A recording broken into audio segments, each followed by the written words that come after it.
Today on the Daily Bell Ringer, we're going to be taking a look at the Fall of Charleston.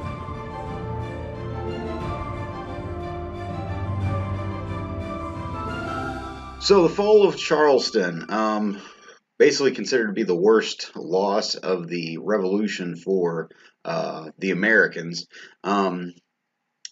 takes place in late 1779 is really when it all starts, and then the fall actually takes place in 1780. So, if we take a look here at what basically led up here to the Fall of Charleston.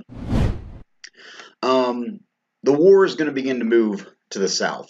All right. Thus far in the war, remember we had the battle at Long Island for control of New York. That was basically the initial strategy of the British was to take control of New York, basically make a base there around New York City, and then basically take Philadelphia, and then the whole thing take the Hudson River with a three-prong attack against Albany.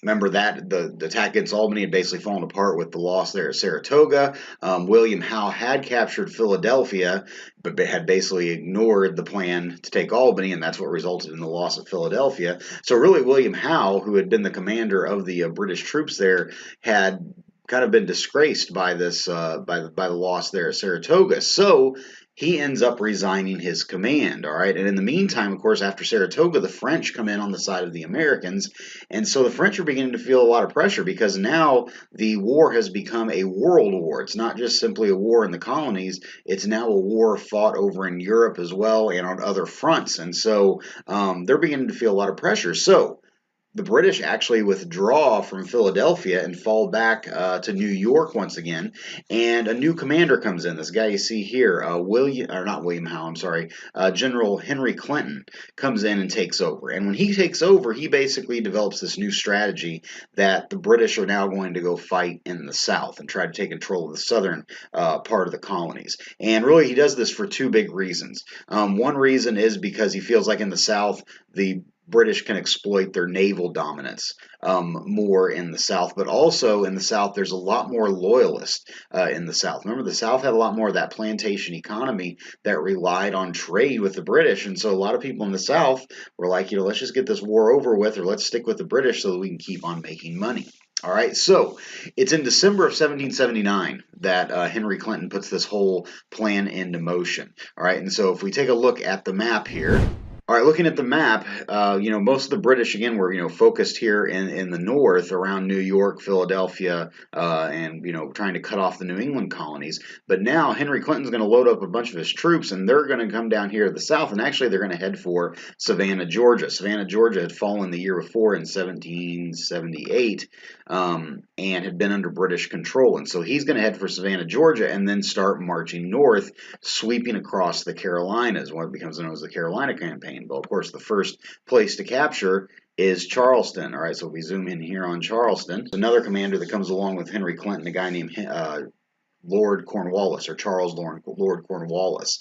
All right, and so they bring their armies and they surround Charleston. All right, here at Charleston, there is an American commander named General Benjamin Lincoln who's in command here at Charleston, and he has to try to defend the city. And of course, this is a difficult city to defend when you have this big harbor and the British have this strong navy. So one of the first major battles takes place here near Sullivan Island as they're pushing closer into Charleston, and then eventually they get past this Fort Moultrie, and the British are able to sail into the harbor here and really completely surround the Americans. All right, and so there's really no escape for the Americans from Charleston.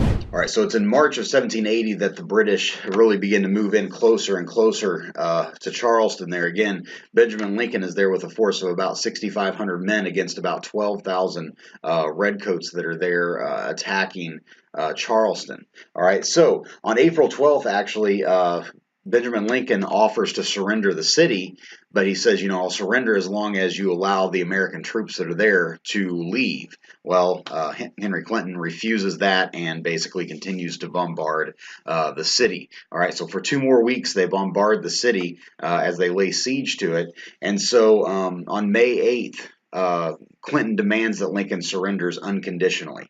All right, and Lincoln says, no, I'm not going to surrender unconditionally. And so again, the British continue to bombard the city, but eventually Benjamin Lincoln realizes there's nothing he can do. They're completely surrounded. So he surrenders Charleston. Like I said, this is one of the worst losses of the war for the Americans. All right, the siege comes to a close on May 12th, 1780, when Lincoln surrenders, and basically an entire army is surrendered to the British. All right, roughly around 5,000 men surrender to the British. All right, so in the end, there's only 76 killed for the British, 182 wounded, compared to 92 killed, 148 wounded for the Americans. But the big one is over 5,000 are surrendered or captured there at Charleston. So in the aftermath of Charleston, Henry Clinton actually goes back to New York to basically focus more on fighting George Washington up in New York or in that area. In the meantime, Charles Cornwallis is going to take over and begin to march north across the Carolinas, and basically the plan is to trap George Washington's main body in the middle.